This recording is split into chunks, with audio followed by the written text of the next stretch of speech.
Good morning, ഏവർക്കും study Nifty മലയാളത്തിന്റെ daily market ന്യൂസിലേക്ക് സ്വാഗതം. ഇന്ന് മാർച്ച് 22 വെള്ളിയാഴ്ചയാണ്. US ഫെഡറൽ മീറ്റിംഗിന് ശേഷം റാലി തുടർന്ന് US മാർക്കറ്റുകൾ. ഇന്നലെ US യൂറോപ്യൻ മാർക്കറ്റുകളെല്ലാം പോസിറ്റീവിലാണ് ക്ലോസ് ചെയ്തത്. മാത്രമല്ല യുഎസിലെ 3 മാർക്കറ്റുകളും പുതിയ ഓൾ ടൈം ഹൈ ടച്ച് ചെയ്യുകയും ചെയ്തു. IT service provider Accenture revenue guidance കുറച്ചതിനെ തുടർന്ന് ഇന്ത്യൻ ADR ടെക് സ്റ്റോക്കുകളിൽ ഒരു ഇടിവ് കണ്ടു. കൂടാതെ ഏഷ്യൻ മാർക്കറ്റുകളിൽ ജപ്പാൻ മാർക്കറ്റ് നിക്കി പുതിയ ഓൾ ടൈം ഹൈ ടച്ച് ചെയ്തിരിക്കുന്നു. ഗോൾഡ് ഓൾ ടൈം ഹൈയിലാണ്. ഒത്തിരിയേറെ വളരെ പോസിറ്റീവായ കാര്യങ്ങൾ തന്നെയാണ് ഈ രാവിലെയുള്ളത്. എന്നാൽ നമ്മുടെ ഗിഫ്റ്റ് നിഫ്റ്റി ഇപ്പോൾ സൂചിപ്പിക്കുന്നത് നിഫ്റ്റിയിൽ ഒരു മ്യൂട്ടഡ് സ്റ്റാർട്ടിനാണ് സാധ്യതയുള്ളത് എന്നാണ്. എല്ലാ വാർത്തകളിലേക്കും പോകാം. നമ്മുടെ വീഡിയോ ആരെങ്കിലും ലൈക്ക് ചെയ്തിട്ടില്ലെങ്കിൽ ഇപ്പോൾ തന്നെ ചെയ്യുക. ചാനൽ സബ്സ്ക്രൈബ് ചെയ്യാത്തവർ ഒന്ന് ചാനൽ സബ്സ്ക്രൈബ് ചെയ്യുക. ഇന്ന് നമ്മൾ ശ്രദ്ധിക്കേണ്ട പ്രധാനപ്പെട്ട കുറച്ച് വാർത്തകൾ നോക്കാം. സമ്പദ് വ്യവസ്ഥ വളരുന്നതിനനുസരിച്ച് അടുത്ത 6 മാസത്തിനുള്ളിൽ ബാങ്കുകളുടെ ആസ്തി നിലവാരം മെച്ചപ്പെടും എന്ന് ഒരു സർവേ പറയുന്നു. പ്രതിരോധശേഷിയുള്ള സമ്പദ് വ്യവസ്ഥ, വായ്പാ വളർച്ച ശക്തിപ്പെടുത്തൽ തുടങ്ങിയ വിവിധ ഘടകങ്ങൾ കാരണം അടുത്ത 6 മാസത്തിനുള്ളിൽ ആസ്തി ഗുണനിലവാരം മെച്ചപ്പെടുമെന്ന് ബാങ്കുകൾ പ്രതീക്ഷിക്കുന്നു. കൂടാതെ സർവേയിൽ പങ്കെടുത്തതിൽ പകുതിയിലധികം പേരും വരുന്ന 6 മാസത്തിനുള്ളിൽ GNPA gross non performing assets 3% മുതൽ 3.5% വരെ ആയിരിക്കുമെന്നും പ്രതീക്ഷിക്കുന്നു. 14% പേർ ഇത് 2.5% മുതൽ 3% വരെ ആയിരിക്കും എന്നും വിശ്വസിക്കുന്നു. സർക്കാർ ഉടമസ്ഥയിലുള്ളതും സ്വകാര്യവും വിദേശവുമായ 23 ബാങ്കുകളുമായി ചേർന്ന് ഫിക്കിയും IBAയുമാണ് ഈ സർവേ നടത്തിയിരിക്കുന്നത്. ഏതായാലും ബാങ്കുകളെ സംബന്ധിച്ച് വളരെ പോസിറ്റീവായി തന്നെ കാണാം ഈ ഒരു വാർത്ത. കാരണം അസറ്റ് ക്വാളിറ്റി മെച്ചപ്പെടുന്നത് ആരോഗ്യകരമായ വായ്പാ അന്തരീക്ഷം നിർദ്ദേശിക്കുന്നു. ഇത് ദീർഘകാല അടിസ്ഥാനത്തിൽ ബാങ്കുകൾക്ക് മെച്ചപ്പെട്ട ലാഭക്ഷമതയും സ്ഥിരതയും കൈവരിക്കാനും സഹായിക്കും. ഇന്ത്യയുടെ മാർച്ചിലെ ബിസിനസ് ആക്ടിവിറ്റി ശക്തമായി തുടരുന്നു എന്നൊരു വാർത്തയിലേക്കാണ്. HSBC flash India composite purchasing managers index പ്രകാരം മാർച്ചിൽ 8 മാസത്തിനിടയിലെ ഏറ്റവും വേഗതയേറിയ നിരക്കിൽ ഇന്ത്യയുടെ ബിസിനസ് പ്രവർത്തനം വളർന്നുകൊണ്ടിരിക്കുന്നു.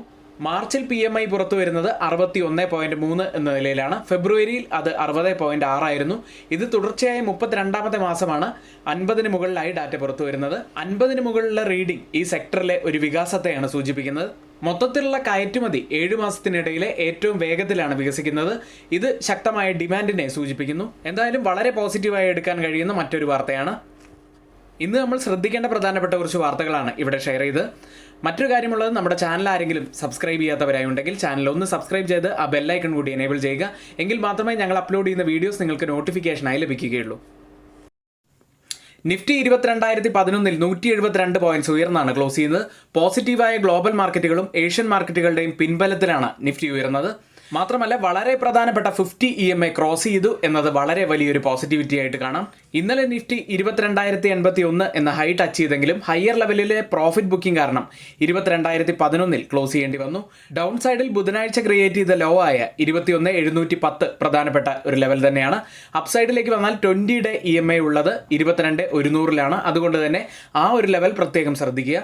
കൂടാതെ 22,150 മുതൽ 22,200 വരെയുള്ളത് പ്രധാനപ്പെട്ട ലെവലാണ് അപ്സൈഡിൽ. ഡൗൺ സൈഡിലേക്ക് വന്നാൽ പ്രധാനപ്പെട്ട ഒരു ലെവൽ 21,870 മുതൽ 21,800 വരെയുള്ള ഒരു ലെവലാണ്.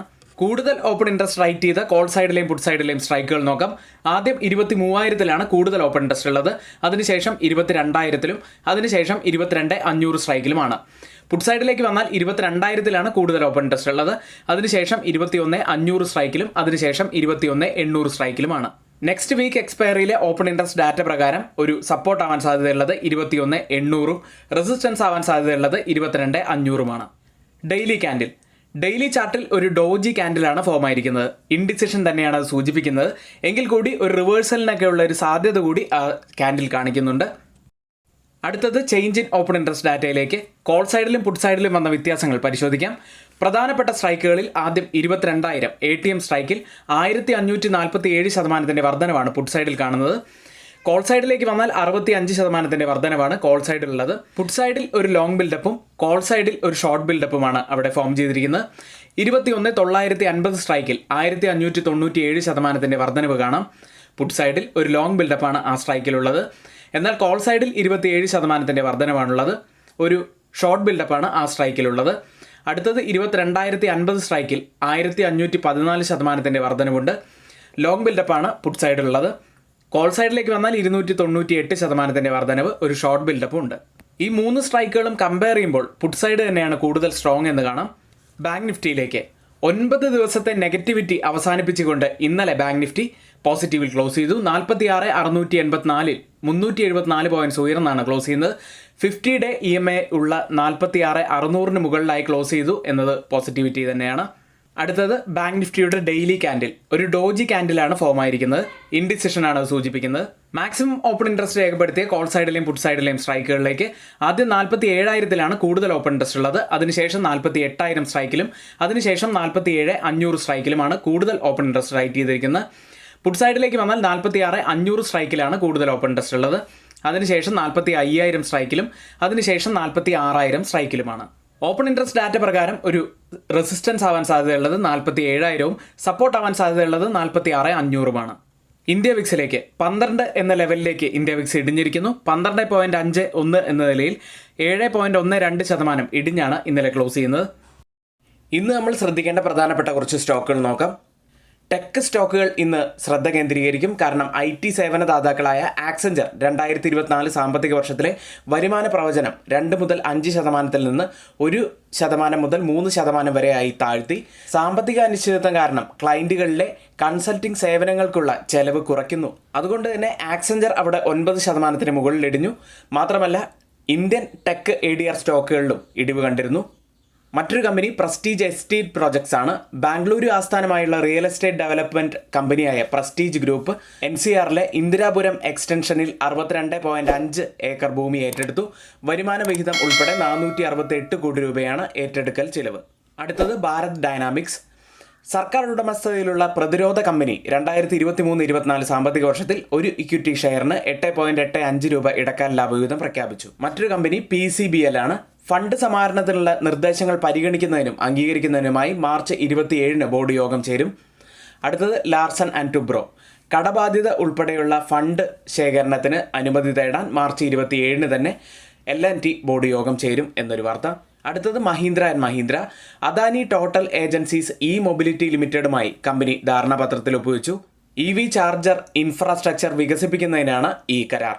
ഇന്ന് F&O സെഗ്മെന്റിൽ ബാനായ സ്റ്റോക്കുകൾ SAIL, Balrampur Chini Mills, Indus Towers, Piramal Enterprises, Tata Chemicals, Zee Entertainment എന്നീ കമ്പനികളാണ്. ഇനി നമ്മുടെ ലൈവ് സ്റ്റാർട്ട് ചെയ്യുന്നത് രാവിലെ 10 മണിയോടുകൂടിയാണ്. 10 മണി മുതൽ 3:30 വരെ നമ്മുടെ ലൈവ് ഉണ്ടായിരിക്കും. ഒത്തിരിയേറെ കാര്യങ്ങൾ നമ്മൾ അവിടെ ഡിസ്കസ് ചെയ്യാറുണ്ട്. നിങ്ങളുടെ സംശയങ്ങളും എല്ലാം അവിടെ ചോദിക്കാവുന്നതാണ്. മാത്രമല്ല നമ്മുടെ ഗ്രൂപ്പിൽ ആർക്കെങ്കിലും ജോയിൻ ചെയ്യാൻ താല്പര്യമുണ്ടെങ്കിൽ തൊട്ട് താഴെ ഇവിടെ കൊടുത്ത വാട്സപ്പ് നമ്പറിൽ ഞങ്ങൾക്ക് മെസ്സേജ് അയച്ച് ഞങ്ങളുടെ ടെലഗ്രാം ഗ്രൂപ്പിൽ ജോയിൻ ചെയ്യാവുന്നതാണ്. എഡ്യൂക്കേഷണൽ പർപ്പസിന് വേണ്ടി ഷെയർ ചെയ്യുന്ന F&O സ്റ്റോക്കുകളുടെയും സ്വിംഗ് സ്റ്റോക്കുകളുടെയും പെർഫോമൻസ് അനാലിസിസിലേക്ക് ആദ്യം ടാർഗറ്റ് ഹിറ്റ് ചെയ്ത സ്വിംഗ് സ്റ്റോക്കുകളിൽ CG പവർ ആണ്. മാർച്ച് 20-ന് നമ്മൾ 492 എന്ന നിലയിൽ എൻട്രി എടുത്തു. 520 ഫസ്റ്റ് ടാർഗറ്റും 540 സെക്കൻഡ് ടാർഗറ്റുമായിരുന്നു. 2 ടാർഗറ്റുകളും ഇന്നലെ ഹിറ്റ് ചെയ്യാൻ സാധിച്ചു. ഏകദേശം 9.70% നമുക്ക് പ്രോഫിറ്റായി ലഭിച്ചു. മറ്റൊരു സ്റ്റോക്ക് കൊച്ചിൻ ഷിപ്പ്യാർഡ് ആയിരുന്നു. മാർച്ച് 4-നാണ് നമ്മൾ ഈ സ്റ്റോക്കിൽ എൻട്രി എടുക്കുന്നത്. 893-ൽ എൻട്രി എടുത്തു. 920 ആയിരുന്നു നമ്മൾ ടാർഗറ്റായി ഫിക്സ് ചെയ്തിരുന്നത്. നമുക്ക് ടാർഗറ്റ് ഹിറ്റ് ചെയ്യാൻ സാധിച്ചു. 3%-നടുത്ത് നമുക്ക് പ്രോഫിറ്റായി ലഭിച്ചു. മറ്റൊരു സ്റ്റോക്ക് ഒബ്രോയ് റിയാലിറ്റി ആയിരുന്നു. മാർച്ച് 4-നാണ് നമ്മൾ എൻട്രി എടുക്കുന്നത്. 1387 എന്ന നിലയിൽ എൻട്രി എടുത്തു. 1402.45 വരെയാണ് സ്റ്റോക്ക് അപ്പായത്. 1%-ന് മുകളിൽ നമുക്ക് പ്രോഫിറ്റായി ഈ സ്റ്റോക്കിൽ ലഭിച്ചു. ഇന്നലെ നമ്മുടെ ടാർഗറ്റ് ഹിറ്റ് ചെയ്ത കുറച്ച് സ്റ്റോക്കുകളാണ് ഇവിടെ പറഞ്ഞത്. ഇനി നമ്മുടെ ഗ്രൂപ്പിൽ ആർക്കെങ്കിലും ജോയിൻ ചെയ്യാൻ താല്പര്യമുണ്ടെങ്കിൽ ഇവിടെ കൊടുത്തിരിക്കുന്ന വാട്സപ്പ് നമ്പറിൽ ഞങ്ങൾക്ക് മെസ്സേജ് അയച്ച് ഞങ്ങളുടെ ടെലഗ്രാം ഗ്രൂപ്പിൽ ജോയിൻ ചെയ്യാവുന്നതാണ്. ഗ്ലോബൽ മാർക്കറ്റ് സെഗ്മെന്റിൽ ആദ്യം FIDA ആക്ടിവിറ്റിയാണ്. FIs 1826 കോടി രൂപയ്ക്കാണ് ഇന്നലെ സെല്ല് ചെയ്ത്.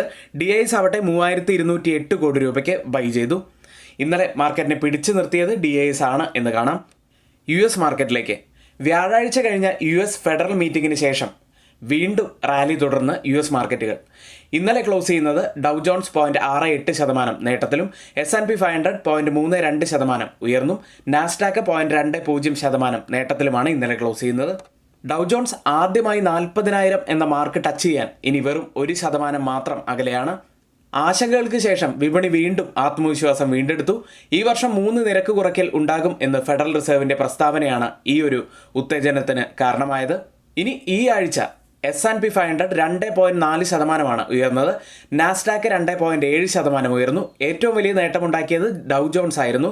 2.8% ഉയർന്നത്. ഇനി മാർച്ചിലേക്ക് വന്നാൽ ഏറ്റവും അധികം നേട്ടമുണ്ടാക്കിയത് യൂട്ടിലിറ്റി സെഗ്മെൻ്റ് ആയിരുന്നു. 3.2% നേട്ടമാണ് ഉണ്ടാക്കിയത്. ടെക് സ്റ്റോക്കുകൾ 2.8% നേട്ടം മാത്രമാണ് ഉണ്ടാക്കിയത് മാർച്ച് മാസത്തിൽ. US ലിസ്റ്റ് ചെയ്ത ഇന്ത്യൻ കമ്പനികളുടെ പ്രകടനം നോക്കാം. ആദ്യം ടെക് സൈഡ് ഇന്നലെ വീക്കായിരുന്നു എന്ന് നമ്മൾ പറഞ്ഞു. ഇൻഫോസിസ് 3.83% ഇടിഞ്ഞത്. വിപ്രോ 1.68% ഇടിഞ്ഞു. ബാങ്കിങ് സൈഡിലേക്ക് വന്നാൽ ICICI ബാങ്ക് 0.80% ഇടിഞ്ഞത്. HDFC bank 0.23%. Make My Trip 1.89% നേട്ടവും ഉണ്ടാക്കി.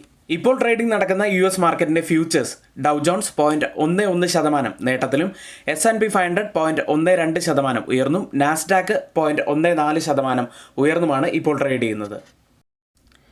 ഇന്നലെ യൂറോപ്യൻ മാർക്കറ്റുകളെല്ലാം നേട്ടത്തിലാണ് ക്ലോസ് ചെയ്ത്. FTSE 1.88% ഉയർന്നപ്പോൾ CAC ഫ്രാൻസ് മാർക്കറ്റ് 0.22% ഉയർന്നത്. ജർമ്മൻ മാർക്കറ്റ് ഡാക്സ് 0.91% നേട്ടത്തിലും ക്ലോസ് ചെയ്തു. ഇന്നലെ യൂറോപ്പിൽ എല്ലാ സെക്ടറുകളും പോസിറ്റീവിലായിരുന്നു ക്ലോസ് ചെയ്ത്. ടെക്നോളജി സ്റ്റോക്സുകൾ 3.2% നേട്ടമുണ്ടാക്കി. യൂട്ടിലിറ്റീസ് ആണ് ഇന്നലെ അവിടെ ഇടിഞ്ഞത്. 0.39% ഇടിയുകയുണ്ടായി. ഇന്നലെ UK നിന്നും ബാങ്ക് ഓഫ് ഇംഗ്ലണ്ട് പ്രതീക്ഷിച്ചതുപോലെ പലിശ നിരക്ക് നിലനിർത്തിയതാണ് UK മാർക്കറ്റ് FTSE 1.88% നേട്ടത്തിൽ ക്ലോസ് ചെയ്യാൻ സഹായിച്ചത്. ഇനി ഇപ്പോൾ ട്രേഡിംഗ് നടക്കുന്ന യൂറോപ്യൻ മാർക്കറ്റിന്റെ ഫ്യൂച്ചേഴ്സ് ഡാക്സ് 0.04% ഉയർന്നാണുള്ളത്. CAC 0.02% നേട്ടത്തിലും, FTSE 0.06% ഉയർന്നുമാണ് ഇപ്പോൾ ട്രേഡ് ചെയ്യുന്നത്. ഏഷ്യൻ മാർക്കറ്റുകൾ ഫെബ്രുവരിയിൽ ജപ്പാനിൽ പണപ്പെരുപ്പം ത്വരിതഗതിയിലായതിനാൽ നിക്കി 225 വെള്ളിയാഴ്ച 41,000 എന്ന മാർക്ക് പിന്നിട്ടിരിക്കുന്നു. പുതിയ ഓൾ ടൈം ഹൈ ടച്ച് ചെയ്തിരിക്കുന്നു. ഇപ്പോൾ ട്രേഡിംഗ് നടക്കുന്ന ഏഷ്യൻ മാർക്കറ്റിൽ ഗിഫ്റ്റ് നിഫ്റ്റി ഉള്ളത് 22,097 എന്ന നിലയിലാണ്. 16 പോയിന്റ്സ് ഡൗൺ സൈഡിലാണ് ഇപ്പോൾ ട്രേഡ് ചെയ്യുന്നത്. അതായത് ഇപ്പോഴത്തെ ഈ ഒരു നില വെച്ച് ഒരു മ്യൂട്ടഡ് സ്റ്റാർട്ടിനാണ് സാധ്യതയുള്ളത്. ഇനി നിക്കി മാർക്കറ്റ് ഇപ്പോൾ ഉള്ളത് 41,039 എന്ന നിലയിലാണ്. 0.55% ഉയർന്നാണ് ഇപ്പോൾ ട്രേഡ് ചെയ്യുന്നത്. മറ്റ് ഏഷ്യൻ മാർക്കറ്റുകളിൽ കോസ്പി മാർക്കറ്റ് 0.12% ഇടിഞ്ഞും, തായ്വാൻ മാർക്കറ്റ് 0.12% ഉയർന്നും, സിംഗപ്പൂർ മാർക്കറ്റ് 0.12% തന്നെ ഇടിഞ്ഞുമാണ് ഇപ്പോൾ ട്രേഡ് ചെയ്യുന്നത്. ഓയിൽ പ്രൈസുകൾ ദുർബലമായ US ഗ്യാസോലിൻ ഡിമാൻഡ് ഡാറ്റയും ഗാസയിൽ വെടിനിർത്തലിന് ആഹ്വാനം ചെയ്യുന്ന ഐക്യരാഷ്ട്രസഭയുടെ കരട് പ്രമേയത്തിന്റെ റിപ്പോർട്ടുകളുടെയും സമ്മർദ്ദത്തിൽ വ്യാഴാഴ്ച എണ്ണവില വീണ്ടും ഇടിയുകയുണ്ടായി. ബ്രന്റ് ക്രൂഡ് ഓയിൽ ഇപ്പോൾ ഉള്ളത് $85.40 പെർ ബാരൽ എന്ന നിലയിലാണ്. 0.15% ഇടിഞ്ഞാണ് ഇപ്പോൾ ട്രേഡ് ചെയ്യുന്നത്. WTI ഉള്ളത് $80.69 പെർ ബാരൽ എന്ന നിലയിൽ 0.47% ഇടിഞ്ഞാണ് ഇപ്പോൾ ട്രേഡ് ചെയ്യുന്നത്. ഇന്ന് നമ്മൾ ശ്രദ്ധിക്കേണ്ട ഏറ്റവും പ്രധാനപ്പെട്ട കുറച്ച് വാർത്തകളാണ് ഇവിടെ ഷെയർ ചെയ്തിരിക്കുന്നത്. ഇവിടെ നമ്മൾ ഷെയർ ചെയ്ത വാർത്തകളൊന്നും ഒരു റെക്കമെൻഡേഷൻ അല്ല എന്ന് ഒന്നുകൂടി പറയുന്നു. നിങ്ങളുടെ എഡ്യൂക്കേഷണൽ പർപ്പസിന് വേണ്ടി മാത്രമാണ് ഷെയർ ചെയ്യുന്നത്. എങ്കിൽ ഇന്നത്തെ വീഡിയോ ഇവിടെ പൂർത്തിയാവുന്നു. നന്ദി.